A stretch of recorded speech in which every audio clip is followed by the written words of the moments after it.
Hey everyone, Rick from Rick's RC and More. I got the 30 Degree North truck in front of me. Just wanted to know, not a review, but just my thoughts so far on the truck. I pretty much got it through break-in. I did, however, I fouled a spark plug on it. And I mean, you're better off running rich,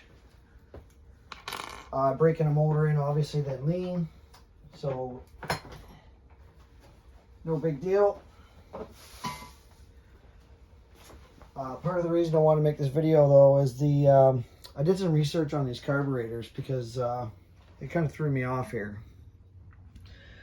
Generally your low speed is your needle closest to your motor, and then your high speed. And if you see this, it's got this H here. That H is supposed to be over here. I don't know what happened there, but this is your low speed, this is your high speed. Like I said, I fouled a spark plug on it, and I went on Amazon because no garden places were open, because these are a different size plug. I'll show you what I've replaced it with. The ad for this truck actually said it was supposed to come with an NGK plug, but it was a Torch plug that was in there, which is a off-brand China-made plug. I mean, this is a China-made vehicle, so I replaced it with NGK. Now it's the same number, CMR7H. Those are the plugs you want. I ordered two just in case, and check your gap. I gapped it the same as the Torch plug was gapped.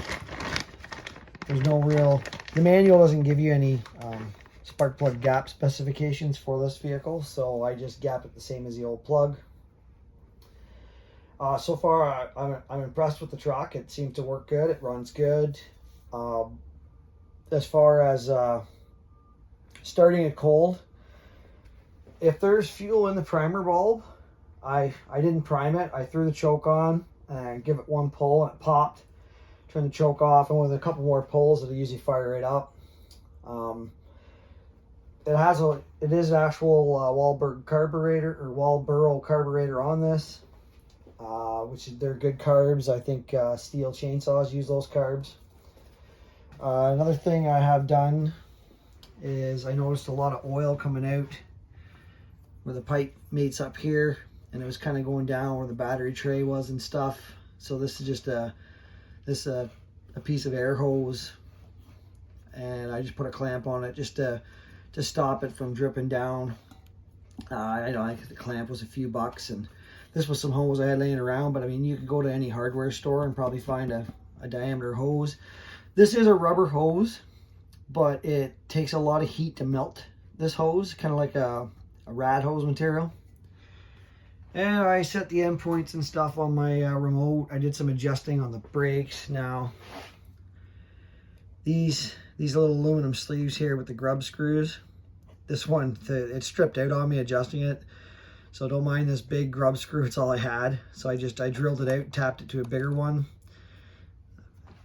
That stuff happens. I mean, it's mostly aluminum on these. Are probably a less expensive, cheaper aluminum. Hopefully the aluminum is pretty thick for the shock towers and everything. Hopefully it holds up. There's no issues there. But I adjusted up my brakes just to get a little bit better braking power. I noticed stopping wasn't, it would slow it down, but it wouldn't lock the tires. So there's a lot of flex on that servo where it's mounted here, the plastic. There's a lot of flex there. When you hit the brakes real hard, so that doesn't help. But I think you could get aftermarket aluminum pieces to replace that to help stop that flex. But it's fine. It's plastic. It's gonna flex. Another minor issue I had is I didn't lose radio signal, but my steering just momentarily stopped working while running it. my throttle was still working fine, but I for some reason lost steering for just 10 seconds or so. Not quite sure what happened there. I don't know. I mean, these radios, like I said, are nothing spectacular. I might wind up putting my Spectrum radio in here. Like I said, I have I think a 6-channel receiver for my 5-channel radio. Maybe I'll put that receiver in there and run it off of maybe a bit better quality radio. The Fly Sky, I can always use it for something else or sell it, whatever, with the receiver. So yeah, that's where we're at with this guy. Like I said, the motor runs good. Like fouling the plug, that's stuff that can happen. The oil mixture on these they call for is I think it's 35 to 1, 25 to 1. Yeah, so 25 to 1 is to me honestly, running 2-stroke motors like on dirt bikes and stuff. Back in the day, that's a really rich mixture, but the manufacturer of these trucks says you need to, for any like warranty purposes, you have to run it at that ratio.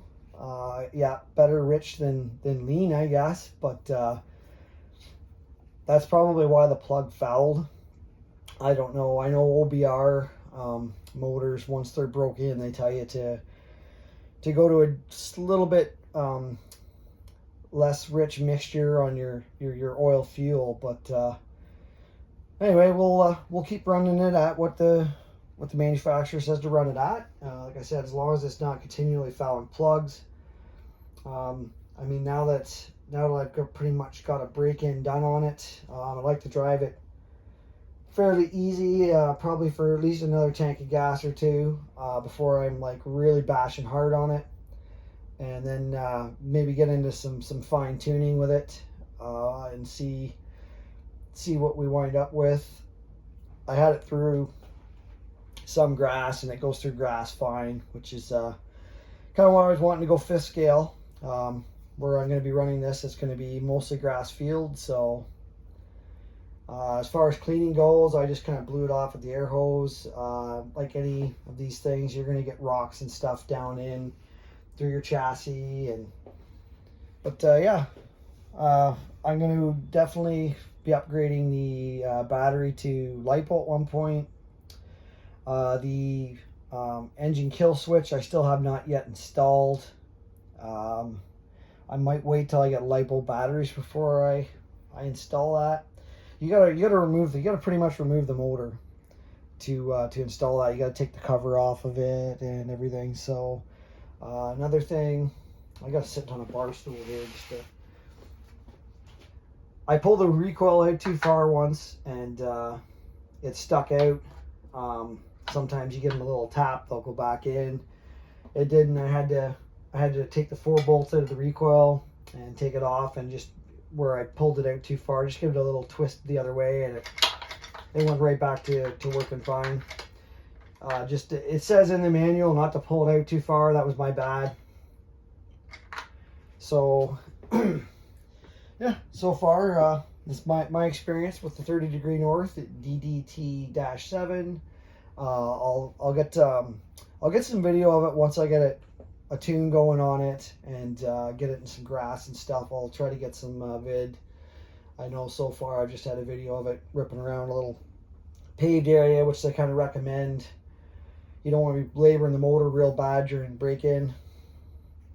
And I'll keep playing with some adjustments here and there, and when I get it tuned the way I want, I'll do another video. And yeah, so everybody get out and enjoy your RCs.